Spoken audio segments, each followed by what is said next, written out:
Assalamualaikum warahmatullahi wabarakatuh. Pada kesempatan kali ini, kami akan menjelaskan mengenai hubungan meiosis dengan teori hukum Mendel.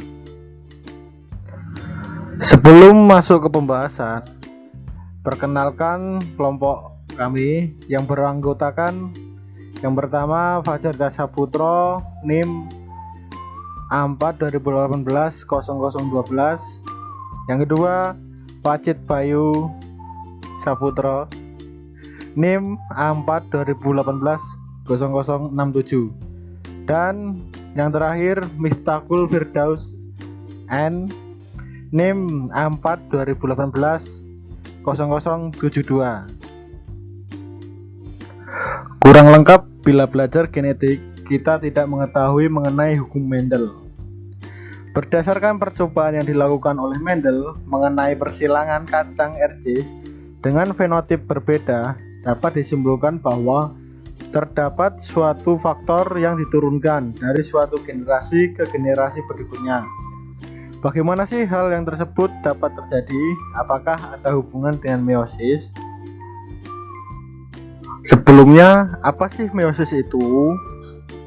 Meiosis yaitu pembelahan yang hanya terjadi pada organ kelamin. Pembelahan meiosis berfungsi untuk menghasilkan sel gamet, yaitu sel gamet telur dan sel gamet sperma. Melalui pembelahan ini akan dihasilkan sel anak yang mempunyai kromosom setengah dari kromosom sel induk. Pembelahan meiosis adalah pembelahan yang menghasilkan 4 sel anakan yang masing-masing sel memiliki separuh dari jumlah kromosom sel induk. Jumlah kromosom yang dimiliki oleh sel anakan adalah N atau disebut haploid.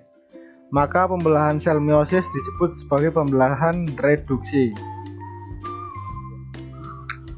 Lalu, apakah ada hubungan meiosis dengan hukum Mendel? Jawabannya, ya, ada.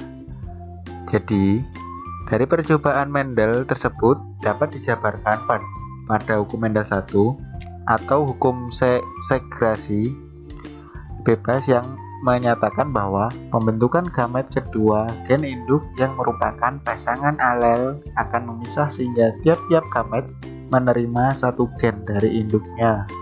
Hal ini berkaitan dengan proses meiosis karena meiosis merupakan pembelahan yang akan menghasilkan sel gamet yang terdiri dari sel telur dan sel sperma. Perhatikan gambar pada proses meiosis berikut ini.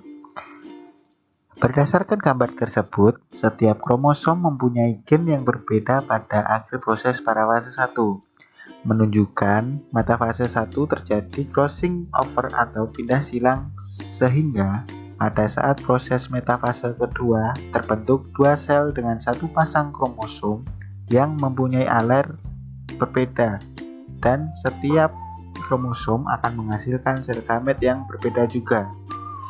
Nah, marilah kita hubungkan dengan hukum Mendel 1. Kalimat pertama pada hukum Mendel menyatakan bahwa pembentukan gamet kedua dan induk merupakan proses meiosis yang kemudian terdapat kalimat pasang alel akan memisah lalu terjadi pada proses meiosis 1.